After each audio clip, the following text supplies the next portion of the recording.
Hello, my name is Karl. Karl Childers. I reckon I'm here to tell you the story of Superman number 75. This here is all about Superman fighting Doomsday. Before we start off this story, I'm gonna give it a little background of old Doomsday here. When first we sees him, it's through several books ahead of time. He's sitting there pounding on the door, and when he finally gets out,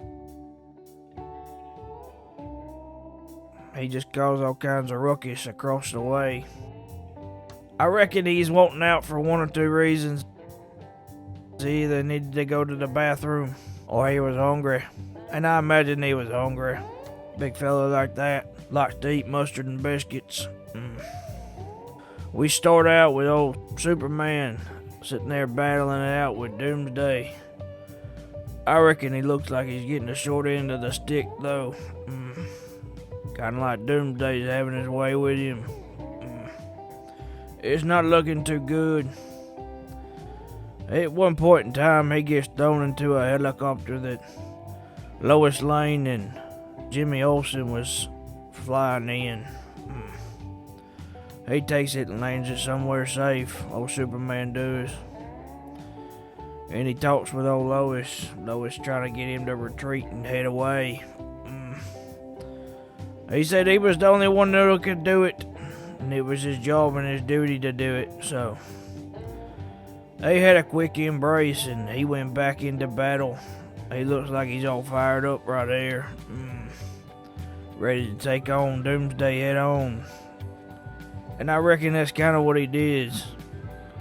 But it don't last too long, honestly, till Doomsday's back at it, just whooping up on old Clark Kent. I reckon old Lois Lane decided that she needed to jump in and try to help her friend. So she sat there and recruited Superman's pal, Jimmy Olsen, to try and get Doomsday's attention. So they wind up doing that.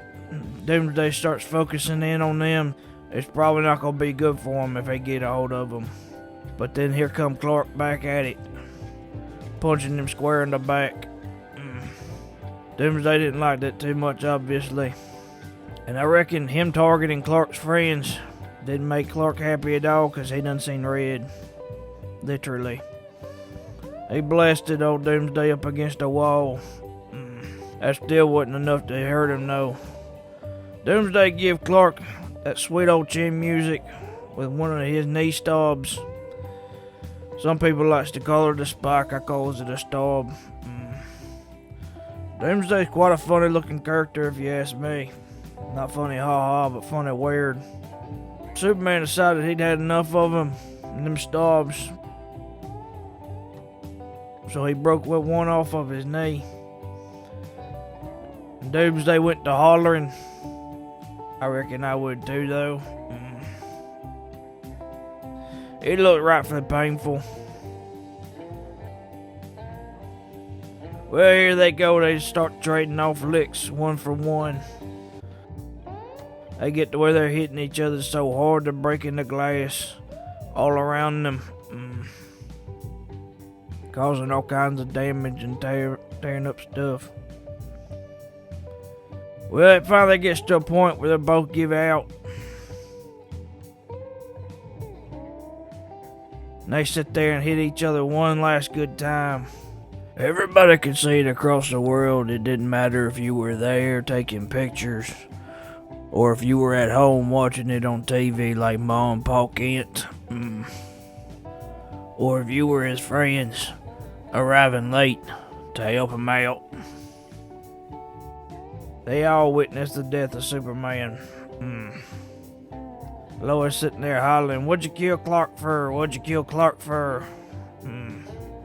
I reckon the moral of the story is, if a giant alien monster comes at you mad, offer him some mustard and biscuits so he don't kill you. He may just be angry.